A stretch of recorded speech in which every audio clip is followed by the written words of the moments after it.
En aquella mañana, cuando el Señor nos visitó en el cuarto donde nos encontrábamos y me tomó de la mano y comenzamos a descender con mis hermanos, mi vida estaba completamente llena de temor. Sentía algo que no puedo describir. Solamente sabía que no podía soltarme de mi Salvador, que Él era mi vida y mi luz, que mi esperanza estaba únicamente en Él, porque si no era así, yo podía quedarme en aquel lugar. Jamás pensé ir a ese lugar a conocer el infierno, además porque no creía que existiera. Siempre pensé, aún siendo cristiana, equivocadamente, que podía ir a un purgatorio. Sin embargo, Dios mostró a mi vida esta realidad. En aquel momento, cuando llegamos al infierno, solo sé que este lugar tembló y que todos los demonios salieron a esconderse, porque no había ninguno que pudiera resistir la presencia de Jesús. Escuchamos por un momento que todas las almas aumentaron su clamor, porque todas conocían que en ese día estaba Jesús de Nazaret. Todos sabían que Él era el único que podría tal vez sacarlos de ese lugar. Tenían esa esperanza, aunque realmente no fuera cierta. Y fue así como comenzamos a caminar tomados de la mano de Jesús y llegamos a la sección de los fornicarios. Allí Jesús fijó su mirada en una mujer. Esta mujer estaba completamente sumergida en el fuego, pero cuando Jesús le miró, comenzó a salir del fuego, aunque su sufrimiento no paraba. Nosotros comenzamos a ver a aquella mujer completamente desnuda. Podíamos ver cada una de sus características físicas. Su cuerpo estaba completamente sucio y maloliente. Su cabello estaba alborotado, despeinado, y tenía como una lava amarillenta verdosa encima. Ya no tenía ojos, sin embargo, a través de sus cuencas podía vernos, y ya sus labios se caían a pedazos mientras estaba allí gimiendo y gritando del dolor. Ya no tenía orejas, sino solamente su orificio, y podíamos ver cómo con sus manos ennegrecidas y huesudas trataba de componer la carne que caía de su rostro, tomándola del fuego y poniéndola una vez más en su cara. Pero esto le producía mayor dolor aún. Entonces ella se estremecía aún más y gritaba aún más. Sus lamentos parecía que comenzaran pero que no tuvieran fin. Podíamos ver su cuerpo lleno de gusanos también, y una serpiente enrollada en su brazo, muy grande, demasiado ancha, que tenía punzones alrededor.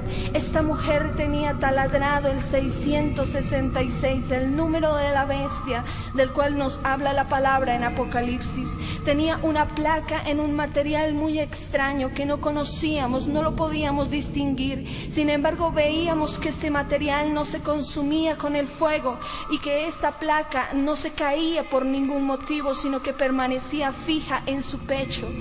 Esta placa estaba escrita en un idioma extraño, pero nosotros podíamos entender en ese momento lo que decía en ella. En esta placa decía: estoy aquí por fornicaria. Cuando Jesús la vio, entonces le dijo: Elena, ¿tú por qué estás en este lugar?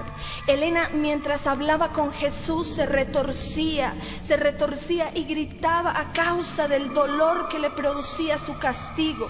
Y le dijo Elena: Señor, estoy aquí por fornicaria. Y comenzó a pedirle perdón a Jesús una y otra vez.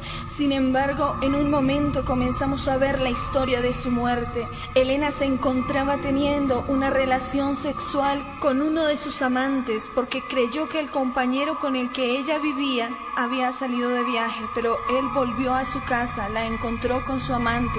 Entonces se fue hacia la cocina y tomó un gran puñal, enterrándoselo en la espalda.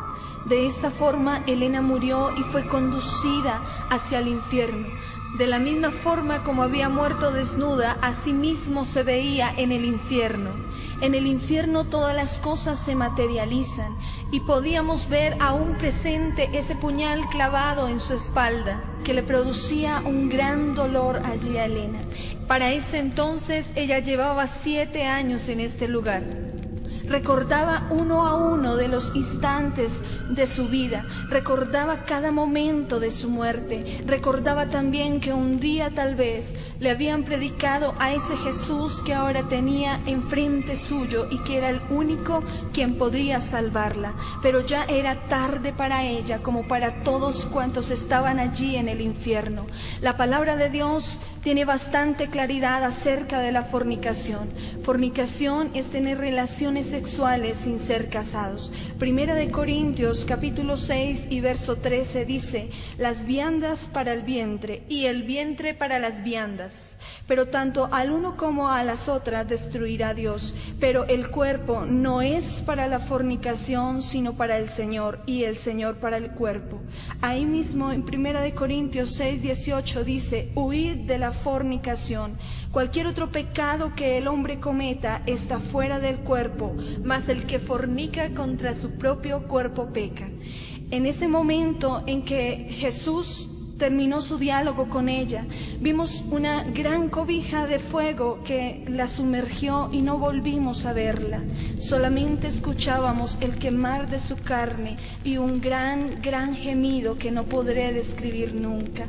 Y seguíamos caminando con Jesús por aquel lugar, y Él nos mostraba a los idólatras, los hechiceros, los fornicarios, los adúlteros, los mentirosos, los homosexuales, junto con el tormento que tenían que padecer. Sentíamos mucho temor al continuar en aquel lugar, y lo único que queríamos hacer era salir pronto de él. Sin embargo, Jesús nos decía una y otra vez que era necesario que viéramos esto para que muchos creyeran. Fue así como continuamos nuestro camino con el Señor, tomados mucho más fuerte de su mano a causa de nuestro temor, y llegamos a otra sección. Aquella sección realmente impactó mi vida. Allí vimos a un joven. Aquel joven tenía una edad aproximadamente de 23 años.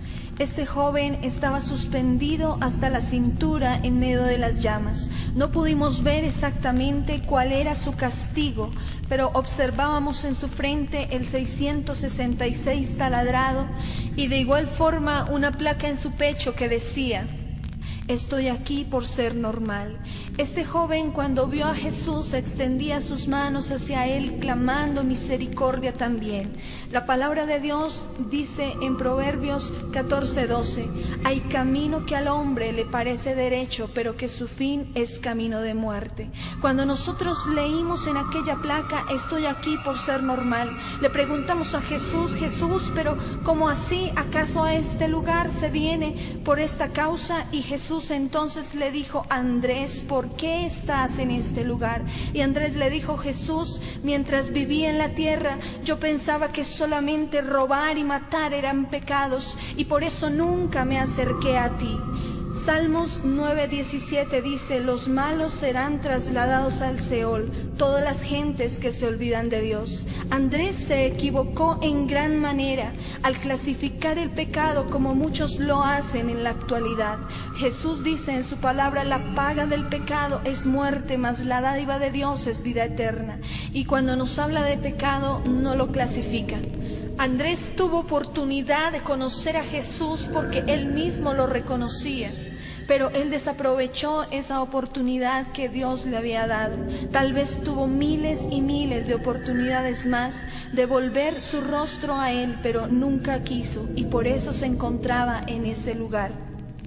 También una gran cobija de fuego le sumergió y no volvimos a verle. Seguimos allí caminando con Jesús y veíamos hacia lo lejos algo que caía como bultos, pero al acercarnos nos dimos cuenta que eran personas que estaban cayendo en ese momento. Eran gentes que en la tierra morían en ese momento sin Cristo y eran conducidas hacia el infierno. Vimos específicamente a un joven. Este joven tan pronto cayó a aquel lugar, vinieron todos los demonios corriendo hacia él y con gran violencia comenzaron a destruir su cuerpo. Inmediatamente se comenzó a llenar de gusanos. Mientras esto sucedía, este joven decía: no, ¿qué es esto? Que pare ya, yo no quiero estar en este lugar, esto debe ser un sueño, sáquenme de aquí, yo no puedo estar en este lugar. Él ni siquiera se había dado cuenta que acababa de morir sin Cristo y que se había ido a una eternidad sin Él.